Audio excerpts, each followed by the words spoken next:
think we're all good. Welcome to episode, I think it's 13 now, of the Benchwarmers Perspective. Today I'm here with Brandon Mahoney, district champion, Mahoney U soccer coach. How does it feel to be the district champion this year? You know, it's been an amazing season overall. To be able to get a Mitten and put it in the case, the boys were ecstatic, and so it's definitely an accomplishment for them in the program, and it's what this team and the previous teams have all been building towards. Trying to get kind of over that hump to finish a season, not just a winning season, but to either get a conference title or to get a district title. So to do it this year, it was great. And then, as part of that, you had Trevor, who I gotta imagine he's pretty close to was pretty close to the record of goals in a season. I really, and that's the tough thing, is it's a team sport. Yeah. And so there are not necessarily like a hard and fast sheet that was given to me when I started 11 years ago that said, this guy was the leading scorer. During my tenure, so for the last 11 years, the previous to Trevor, I would say the goal scoring leader or the person that had the most goals was my oldest son, Brendan. He had 19 in the season. And so still great, but Trevor's numbers way surpassed that. He was in the middle 30s to high 30s. So very impressive. Just super consistent this season up top. Always a threat. We saw that in that district win over Fremont.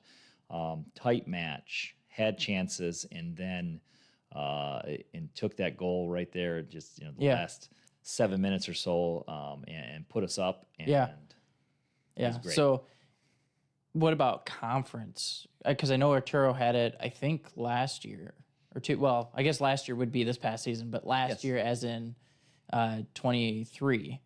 Yeah, I don't know where he would have fallen, like as far as conference wide as goal scoring leaders. Arturo did, I believe, I think he had more last season than Trevor had this season, I believe, but I'm not positive. I think it was like 33. Okay, so maybe Trevor did have more then. I don't know that for certain. I know I saw a lifetime, high school. I think he had more than Trevor over the span of his high school career. Trevor had some goals last year, but not to the level this year. Where just if he got an open look, he was dangerous. And we saw that in some of those matches where it was, he had a hat trick very early in some of these matches. I know he was our first player of the week nominee/winner, and I think he had a hat trick against. I don't remember who it was against, but he had a hat trick. I know that, and that got him up on the board. Going into next year, you guys have a lot of seniors. I know Lucas, and I think Robbie's a senior. And pretty sure Trevor's a senior too. How is that going to impact next year, losing those guys? They're even with this team that came out this year and put up some amazing numbers. We finished with 15 or 16 wins and 5 losses, which is just the absolute best season we've ever had. And to win that district title, these boys went into this season. I think cautiously optimistic. They were like, I think we'll do all right, coach. I think we'll finish in the top 4 like we did last year, which we were. I think we finished 4th in the conference last year. And so they were like, I think we can do that again. I don't know if any of them thought that we would be in the position, going into that North Muskegon match where we're like, if we win or tie, we win the conference. Like that's never been. I think we're in anybody's minds. Until it got to the end of the season. And so it's definitely going to be tough losing those guys. But I think that group also looked at the previous seniors. With the Christopher A. Biggs and the Carter Mahoneys and thinking, gosh, if we lose them, it's tough. And it is tough. It's a void. It was neat to see this group of seniors step up and fill those voids that were present. And without doing that, without being willing to put in the off-season work and do that extra stuff that we need to do, I don't think it happens. And these guys did. They worked hard. They had a great club season the spring. of this year and won the Petoskey tournament, and that was awesome to see. A group of boys that were from Whitehall, Montague, Catholic come together and put together an amazing club season, and to go up to Petoskey, which the Petoskey High School program is great and it's tough, and to come away with a win at that tournament is great. So I think looking into next year, I think there's definitely there are guys on this team that are juniors and sophomores that I know are going to step up. Yeah, I know that they have the ability. We saw a little bit out of Michael Jones this year early at the Oak Ridge tournament. Like, he can score. He's quick. He's physical. He's put on a lot of muscle. He's strong. Jonah Henderson is always a threat, and really can play anywhere on the field for us. So I think, and there's a big group of freshmen that came in this year. A lot of them I pulled up for that postseason run that already have great touch, and so for them it's growing, getting that size, getting a little more speed. But it's so nice to have these. At this moment, we would like to take a moment to thank our sponsors. Park Place Sports. Want to support your local athletics program? Look no further than Park Place Sports. As a leader in banner and sponsorship program for athletes, they provide top-notch services to help your team shine. Visit their Facebook page, Park Place Sports, LLC, and see how they can elevate your athletic program today. Park Place Sports, your partner in athletic excellence. Players coming in that have played some club, that have taken the time to get their touches, and know the basic stuff. And having a JV is so nice to be able to work on the basic stuff. Yeah. It's hard. When I started 11 years ago, it was pretty much me by myself. And now to have, a JV program, and to have coaches that are like, hey, I can come and I'll do just keeper work. Hey, I'll come and work with defense. And it's like, so there's plenty of practice this season where I had, 4 or 5 people to come help coach, which makes a difference. Yeah. And one thing that I've noticed over the last 6 years is that I played for 2 years. Yes. When I played my freshman year, we didn't have the numbers to have a JV. No. And then the next year we were like, oh, do we have 11? Yeah. Do we have 11? Oh, we got 12. Let's do it. And so then we had a JV, and now it's just grown exponentially through the last 4 years since then. And it's really awesome to see, especially, and then on top of that, to see you guys now growing in the conference and being a little bit more competitive than I think we were competitive when I was in school, but even more now. Conference championship my sophomore year was not something that we were really thinking about. Sure. It was a goal, but it was that was the lofty goal. That's like, if everything goes right, we'll get one, right?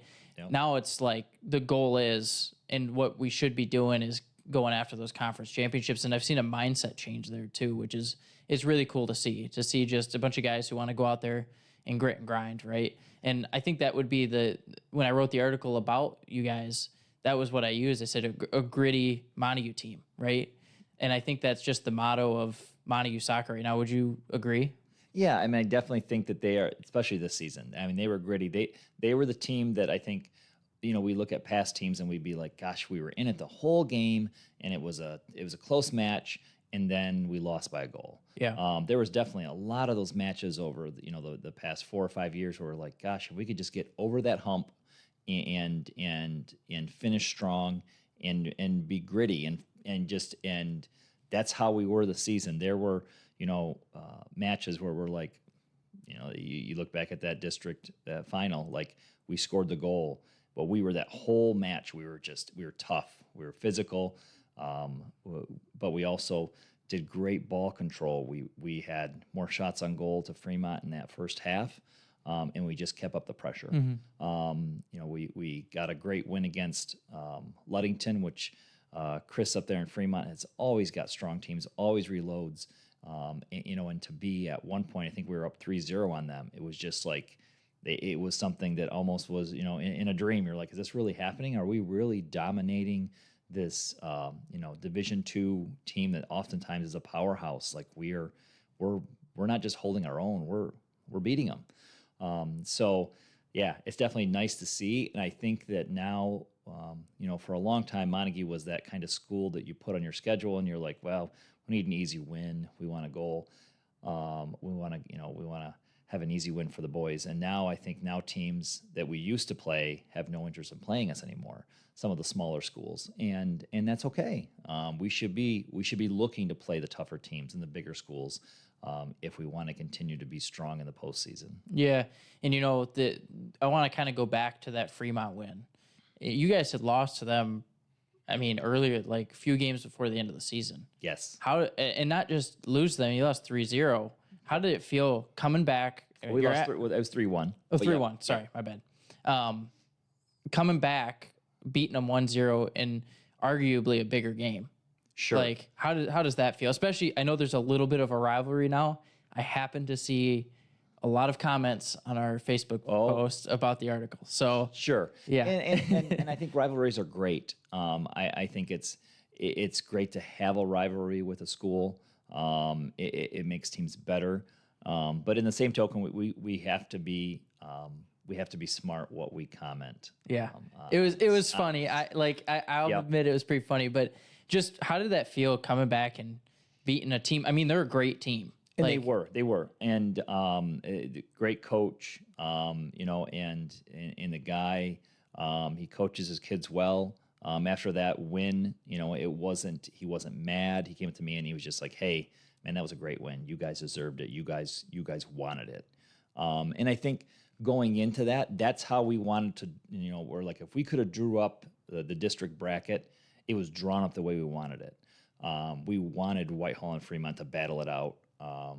And we wanted to get some revenge on Fremont. We lost to them in a tough game at their place.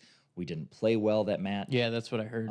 We had opportunities and we just didn't finish. Mm-hmm. And so the boys, they wanted that. They wanted to come back and let's get this win. Let's get the Mitten that we've never had. Let's put it in the trophy case. And show them that Montague soccer, we deserve to be looked at as one of the top tier teams in our conference. And so, it's definitely a change from where I started. I mean, it started with 16 kids 11 years ago and no JV, and now we're 30 plus JV for the last 5 years. The last 2 years finished fourth last year in the conference, finished in second place this year. You can see the progression with the kids, and not just with the kids, but with the fan base. I mean, that was what I was just about to ask about. The fan base this season was amazing. It was great last year, but at the Whitehall game and during the tournament, the fans just showed up, and to have that support, even at away matches, is phenomenal. Yeah, no, I was just about to ask you that. How did the community? How important was the community? I mean, I remember when I was in school, the people who came to soccer were usually the parents. At this moment, we'd like to take a moment to thank our sponsors. Chris Wank, Century 21 First Class Realty. Looking to sell or purchase a new home? Or perhaps invest in a plot of land? Chris Wank with Century 21 First Class Realty is your go-to expert. As a leader in West Michigan real estate, Chris brings unparalleled knowledge and dedication to every transaction. Don't wait.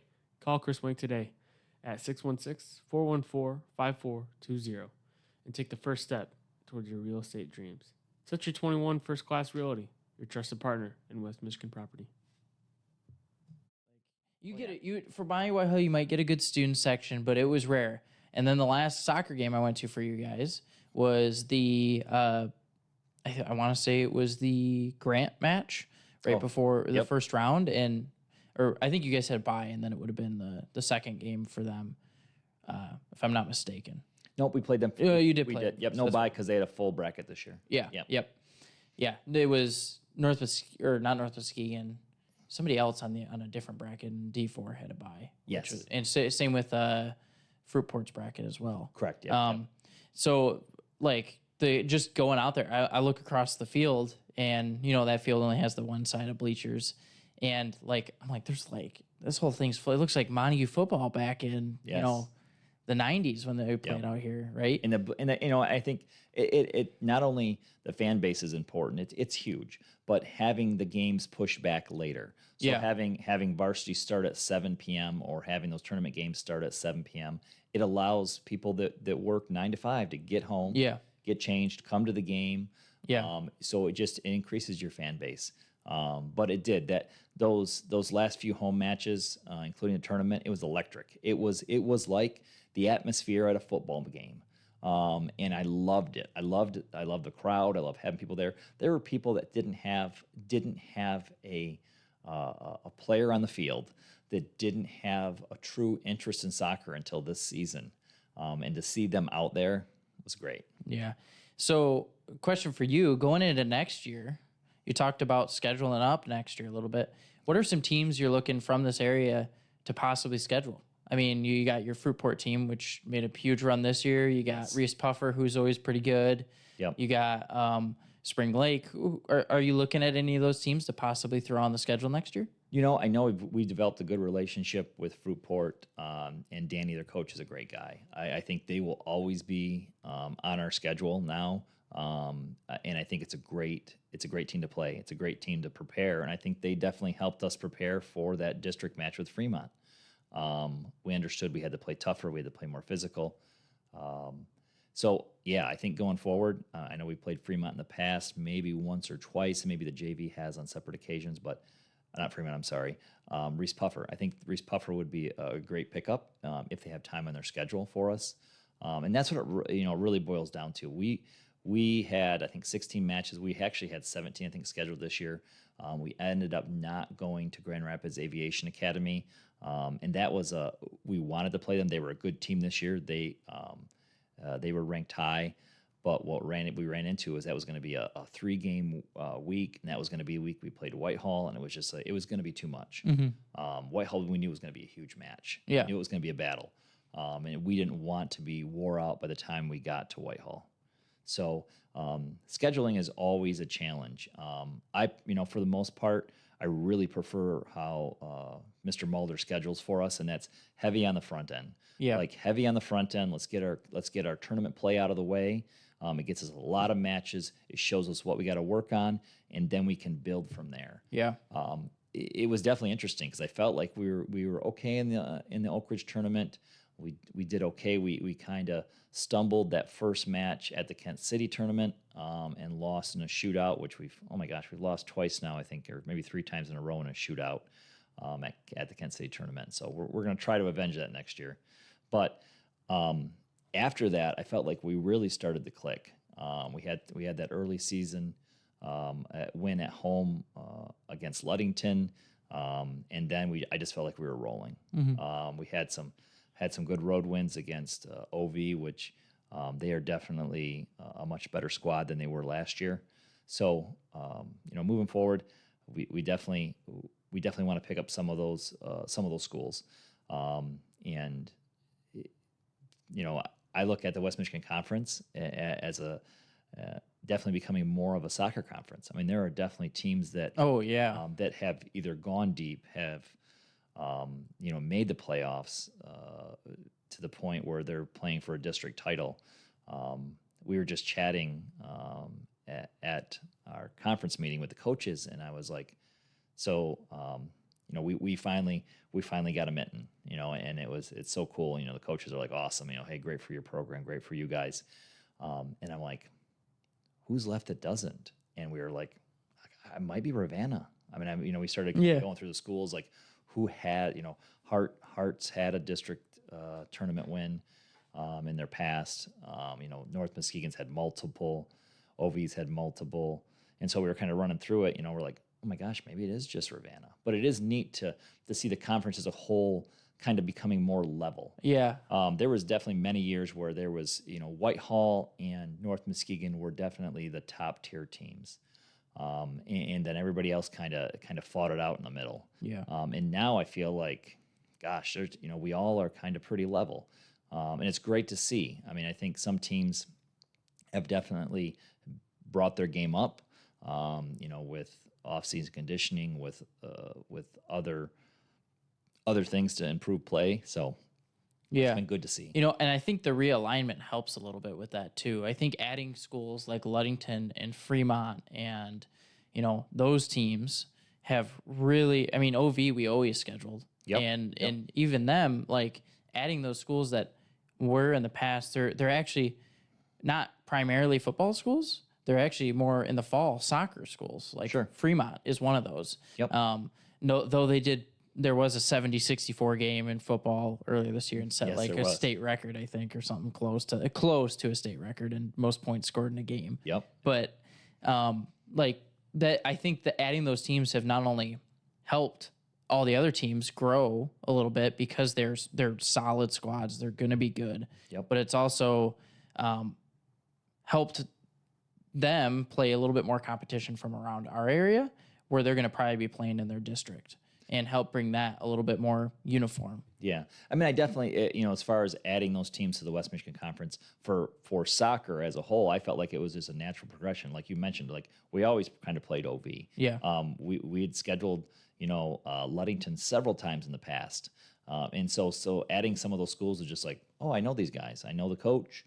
I know some of their tactics, whether it's, hey, they like to possess really, strongly and then look for opportunities, or they're more of a direct attack team. They're just going to dump and run over the top. And really that depends on, some of these coaches, they've been around the block. They played college. Let's take another moment to thank our sponsor, Shoreline Restoration and Construction. Did a storm recently hit your business, home, or other building? Then Shoreline Restoration and Construction can help. They are a leader in remodels, new construction, and much, much more. They also restore water-damaged buildings, flooded basement, and so much more. They've been match officials and they've seen a lot of soccer, and so they'll use what they have. If they got a really fast guy up top, sure, they're going to dump to him more. If they don't have that, they're going to focus on possession and look to find the weak spot in your defense and take advantage of it. Yeah. And, I think it's great overall. I think before, like you said, before the realignment, you had Whitehall and you had North Muskegon, which were the two solid, always going to be good squads. And everybody else really fought it out in the middle. Now, I think if that was the same, it was Whitehall, it was this old conference this year, would have been a little different. But I think that adding the Fremont, adding the Ludington, those helped that middle become the top, right? And it took me a while to figure out that, like, you're not just playing, like, usually with football, it's split division still. It's still rivers and lakes. And I was like, so I'm like, what? North Muskegon, how are they winning the conference? Are they winning their conference? Or are they? But then I was like, oh, soccer is still, they're the merged conference where it's both conferences together. Yes. And now it just makes those conference championships even more competitive because they're merged. You got North Muskegon, who's a solid squad on the bottom.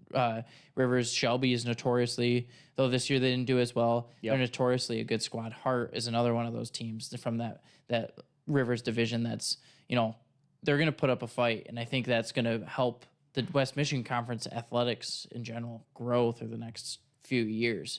Yeah, and there's definitely, I would say, a core group of soccer coaches in the West Michigan Conference. Now we've been, for a long time, I was the young guy as far as time and position, and now there's a lot of us that have been around quite a few years and seen a lot of soccer, and I think and we've done things to try to make West Michigan soccer and the West Michigan Conference stronger. Last year, Chris Anderson from Ludington, he started a 7-on-7 summer league, and so we'd go up to Ludington, we would play some small-sided matches with a few other schools from our conference, get some early season touches. Chris and I would just split the fields. I would ref one field, he'd ref another. And it was just nice so right away you're like, oh man, we got to work on touches. These guys are killing us. Their touches are perfect, and so it was nice to get those early season contacts. And to do it's a great thing to do. It's way better than just, driving down to the township and running some soccer drills. The more game day realism play you can get preseason, your squad's going to be better. Yeah. So I know that there's breakers right now. Not right now, but there's breakers going into the, spring more. Yep. How do you foresee, like a Montague youth soccer league where something like Breakers, it would play in those same leagues. Sort of like I know that they did. I know that they still do the Mona Shores League for basketball, similar to that, where it's a school not a school sponsored, but it's the school's name as part of the team. Do you foresee that? I don't think so, and I would probably not be supportive of just specifically a Montague soccer program.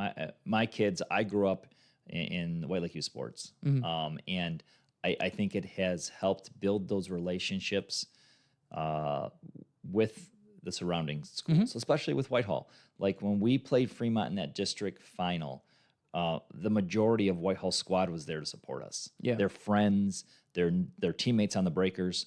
I think it says a lot about these seniors and their character when they can come together and support each other. I think if the tables were turned and it was Whitehall versus Fremont, we would all be there to support Whitehall. Yeah. Because they're our closest rival and we want to beat them. But if they're the ones winning, and we can be there to support them, we will. And so I think going forward, I would just love to see the Breakers continue to grow like they have. I think they're at like 6 or 7 teams, ranging from U10 up to U19. And the boys in the high school, they love to play on those squads. They love to have some success, and they jab at each other, the Whitehall boys and the Montague boys a little bit. But man, when they came together in this tournament this last year and won Petoskey, it was definitely special. Yeah. The squad was strong. I mean, they made comments about, man, I wish we were one school. Like we would tear it up, and they would have a really strong squad. Yeah. So, if I'm a player or I'm a watcher from the outside next year, guys in your team, who am I watching? Who are going to be key for you guys next year? I think again, I think it's the Michael Joneses. I think it's Jonah Henderson. I know that it really hurt when we had Corbin go down early with that knee injury. Him and Michael Jones have put in so much off-season work in the weight room. They both are so much stronger, so much faster. I think Corbin will be that surprise nobody expected because he got very little time this year because he got hurt. But what I saw out of him during the preseason training, his ability to put shots on goal with pace and find corners. I mean, I think he's gonna be dangerous. And there's definitely some freshmen coming up. Isaiah King. We can work a little bit more on some body feints, some touch work with him. He is going to be dangerous. He's so strong. When he gets on the ball, he loses it. He is right back on it. He is fierce. And I think going into that, and of course your sibling, he's going to be he's a menace on the field. You might have to fight the cross country course for that one a little bit. I think we might. I mean 16:31. That's pretty impressive. I don't know where he's going to be pulled next year because you're right. That's a great time. Is he going to go back and try to get another Mitten? We'll see. Yeah. Did you see what the kid from the D2 kid ran? Yes. 14:47. Insane. I was like, I wasn't at the end. Dad was at the end, and I was like, he sent me a picture, and I was like, what? When you see those kind of times posted in a grass cross country course, you're like, oh my gosh! Like if that was a road race, like wow, he would be. I mean. Yeah, it's an impressive time for and that course is still. I know it was Saturday. It was really dry. I've ran it when it's soaking wet, and it's and it's like the whole infield is all mud. It's MIS, and the whole infield's all mud, and the out back it's all slippery and stuff. And I've ran it like that, and it's slow. It's slow when it's like that. I didn't expect it to be that fast, and I'm curious what that kid would run on a course that's faster. Yeah. You know what I mean? Like an Allendale that's really fast, or Benzie that's really quick, and see what that kid runs. Let's take another moment to thank our sponsor, Shoreline Restoration and Construction. Did a storm recently hit your business, home, or other building? Then Shoreline Restoration and Construction can help. They are a leader in remodels, new construction, and much, much more. They also restore water-damaged buildings, flooded basement, and so much more. Something like that.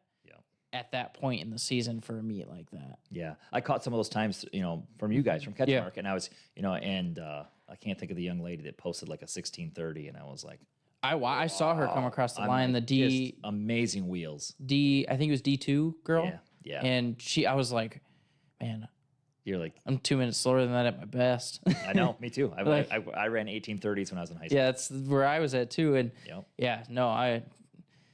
but I mean, I'm excited to see what you guys do next year. I think it's going to be a different team. I think losing Lucas a little bit, I'm curious who's going to step up, who's going to be that guy. Because Lucas is just, he's such a leader. He was a leader. And a lot of times they get match officials, and I know a lot of the match officials because I officiate the girls' season for high school and do club, and I've built a lot of relationships with them, and they're always good. They're like, man, I love reffing matches with Lucas in it, but he's always right on the edge. Yeah. Of like, he's not taunting, but man, he'll get your boys worked up. He'll get the crowd worked up. And like things that you would see at football games where you see the football players turn to the crowd and they're trying to hype the crowd up, and you look at the soccer match and Lucas is doing that, and you're like, man, I like it, but man, be careful, like don't go over the edge. But it's great to see he's getting the crowd into it, and you get the crowd into it, it gets the boys working harder. He is going to be tough to replace. Yeah, I mean he was definitely a leader out there. I mean hands down, he had the most votes for captain. Yeah, the last practice we had, we're out there adding shoes to the soccer cleat tree, and he's like, boys, if you want me to come back, I'll help next year. I'm to field anytime you guys want. Yeah, like let's keep this running. And it's great to see, and you got to have those guys that are willing to come back and help. It's adding Nick Lipka, former player, who's matured so much in the last couple of years, to have him come back and be just an asset to the team. Yeah. And help to build that connection with those players. I mean, I'm 49. I can still build some connections, but I think it's easier for somebody like Nick in his early 20s to be able to reach some of those kids and say, hey, don't do the bad things that I did. Remain positive. Remain focused. Nick didn't do anything dumb. No, he might on the soccer field. He might have been a little negative. About? Yeah. I didn't see him get a red card. He knows it, and I think it's important for him to, he's been able to teach those kids, like, don't do this. I get you, and I think that's a big thing for this team they remain so positive this year. I think the one negative nanny on the team was me at the Fremont game when we lost. We all went to the center and they were stretching out, and I definitely gave them a little bit of a business, like, hey, this is not who you guys should be. You guys are better than this. This should not have been a 3-1 loss. Yeah. I hope that fired them up and made them finish out the season strong and get that district title. But at the end of the day, I told them, I said, if you guys want it, it's got to be on you. Yeah. I want it all. I mean, I want it for you guys every year. Yeah. But it's got to be you. Yeah. So question for you. How did you feel about the media nicknames? You got Trevor, Mr. Goals. Yep. And you got Stonewall, Robbie. Yeah. How'd you feel about those? I like that. I mean, I it's funny because the boys definitely they were definitely teasing each other about the nicknames. Well, Robbie brought a brick in here for his media day. He did. Well, and it's funny because it was kind of like we were kind of getting ready to come to media day, and we've got a couple cinder blocks that have always held the door at the soccer field, and I go, Robbie, you bringing your props? And he's like, oh yeah, I'm good. I'm bringing those, and so he ended up grabbing them, bringing them in, which I think was great. I mean, yeah. And Robbie was, without Robbie there, I don't think we get to where we were at this season. The guy was, for being a kid who hasn't played soccer probably since he was like 6 years old, to come back and step in and be the starting keep and just absolutely rock it this season. Yeah. I mean, there was not a keeper in this conference or in that district that had more PK saves. I think. No, I was going to say, like, that North Muskegon game, though you guys did lose, 3 PK saves. 3 PK saves. In one game is nuts. He saved one against Ludington early that I think would have changed the tide. I'm trying to think where there was one more. I think he had 5 this season. We're like, man, and he was just, I'm like, how are you reading these guys? Is it just a guess? He's like, I'm just watching them. And I'm like, and so he was just, I definitely think bringing in a kid that's a catcher for baseball. I mean, those low, the low stuff he was so strong, but he also knew when to push it over and not try to catch it. He did really well. He made some early season mistakes and he learned from them. He got advice from me and from Nick and from Lucas, and he would take whatever you gave him and he would just soak it in.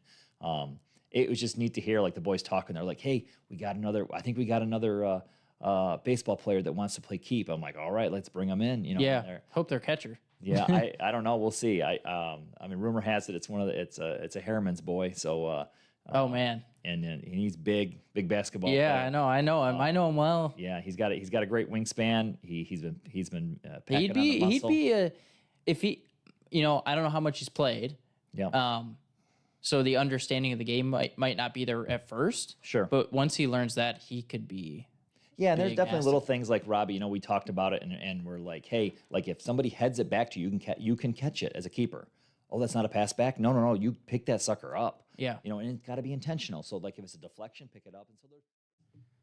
Let's take a moment to thank our sponsor, Catchmark Technologies. If you're looking for technical support, structured cabling, cybersecurity, or digital marketing, they're your go-to team. With tons of experience, they will guide you through all of your technical problems. Reach out to them at catchmarkit.com. Yeah. If you've been a keeper for 10 years, like like Eli was for us, and he's been a keeper forever, and that's all he wanted to play. Like he knew all those little things, and so and then just he caught onto it so fast. Like we were notorious this season for playing slow play goal kicks, and a couple times the match officials missed it, and we're like, no, the ball's moved, you got to pay attention, and so then we started warning the match officials, like, hey, dude, if we get a lead, my guys are going to kick that goal kick just a little roll so it's live. And then we're going to pretend that it's not live and yell for people to go up the field. And the other coach is going to go bonkers and say we're wasting time. The ball's live. So we definitely made sure we prefaced that after we got almost in trouble for it, almost got carded because they thought we were delaying the play. And we're like, it's live. They just didn't pay attention. Yeah. So, Robbie caught onto that stuff so quick. Oh my gosh, that reminds me. So Jonah Kelly, he's going to hate that I say this. He has a play that he calls LeBron. And it was so crazy. It's so funny to hear him talk about it. Basically, at the end of a game, what he would do is if they're up and a ball went out of bounds and it was their ball, he'd yell LeBron. And basically what that meant was we're going to pretend to pass it in and just keep pretending and keep shuffling up the field and just keep pretending if there's like 30 seconds left in the game. Oh. Until the clock just runs down. And the ref might go freak out and be like, what are you doing? Come back. You'd be like, oh, my bad. Yep. And then you come back and then you finally throw it in at that last one and there's 2 seconds left on the clock and nothing happens, right? Yeah.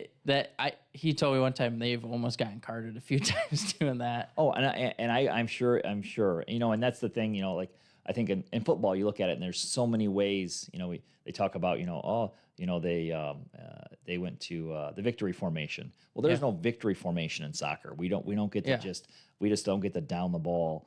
And so you have to find legal ways to burn some of that clock. Yeah. And over the years, there's definitely been tweaks to the rules to stop some of that. I mean, now there's a rule like once it gets to the 5-minute mark, like the clock will stop if I'm leading and I sub players in. Yeah. Which is a great thing to do because people used to do that. We would just one sub at a time, and it would kill 30 seconds by the time you got somebody in and somebody out. So now you got to do those things like slow play goal kicks. Yeah. Do certain things with throw-ins. And so it's you gotta. Those are the little things that you learn over time as a soccer player to do to help your team when it comes down to it. Like you saw it this year with our exchange student. Like we were winning, took the ball at the corner, just shielded it. Let them foul you, you'll get the ball back. Let them foul you, get the ball back. Yeah. There's no requirement, as long as you're within playing distance, that you have to actively play the ball down the field. Yeah. As long as it's at your feet and it's in a position where you can play it, it's legal to set there over the ball. Yeah. And so, you look at good teams when it's a tight match, they understand those little things, and that's how they win. Yeah. Well, I appreciate you coming on. I'm so pumped that you guys got a district title this year. That was awesome. I hope you get another one next year. Maybe even get a little farther. Maybe get a regional title. That'd be sweet to see. It'd be amazing. I think there was definitely a little nervousness going into that regional semi. We've never been there. Yeah. So it was definitely, there were some nerves. Yeah. But I think at the end of it, that second half, the boys enjoyed it. They calmed down a little bit, and they're just like, they were happy to be there. Yeah. we joked around about like, hey guys, think about this. This is the Sweet 16 of soccer. There are 16 teams left in your division. Yeah. They're like, what? I'm like, you win, you're in the Elite 8 of soccer. Yeah. And so it's cool to think that. Yeah. Well, I appreciate you coming on. We'll get it wrapped up here. Anything you want to say to anybody who's watching? Nope. Just West Michigan Conference. I feel like soccer's king now. I think that's we are becoming football. We are becoming a soccer conference. Yeah. And my soccer coaches will tell you that we love to see it. Yeah. Awesome.